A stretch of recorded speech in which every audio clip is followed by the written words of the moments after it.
Sometime in March, a streak of fire will cross the sky as the Chinese space station Tiangong-1 falls out of orbit. But where it will fall, or how much of it will fall, nobody quite knows. Recent analysis by the Aerospace Corporation in California concludes that it will fall to Earth in mid-March, give or take 2 weeks. On Sept.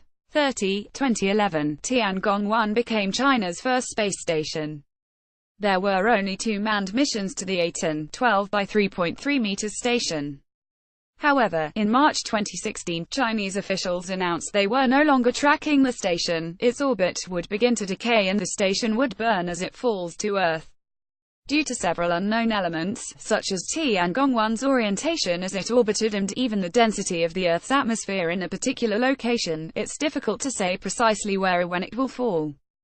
Chinese astronauts, from left, Lu Wang, Lu Yang and Jing Haipeng wave in the orbiting Tiangong-1 lab module in 2012. The space station, or pieces of it, will fall to Earth in March. Associated Press Beijing Aerospace Control Center via Xinhua. Based on Tiangong-1's inclination, we can confidently say that this object will re-enter somewhere between 43 degrees north and 43 degrees south latitudes, the aerospace company recently said on its website. The good news is that most of the station will burn up during re-entry.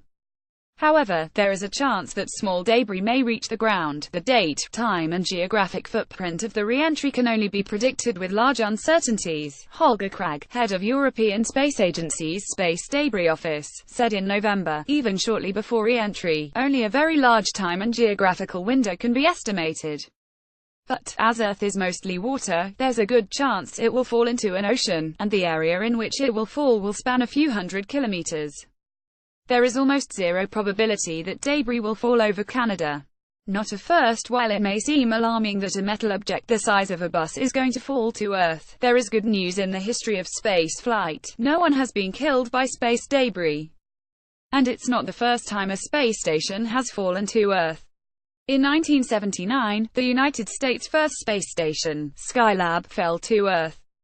The 77-ton station also had a decaying orbit, mainly because NASA had focused so hard on getting it up. It didn't come up with a plan to return it to Earth, while in parts of the world there was concern over where it would fall. In the US, people actually threw Skylab parties. On July 11, 1979, pieces both large and small, including part of an air tank, landed in Australia's outback. This fragment of an oxygen tank from Skylab landed in Australia in 1979. Wikimedia Commons. Though China has not confirmed it, Aerospace believes the re-entry of Tiangong-1 is uncontrolled. In 2001, Russia's Mir space station, a whopping 120 tons, made a controlled re-entry into the Pacific Ocean.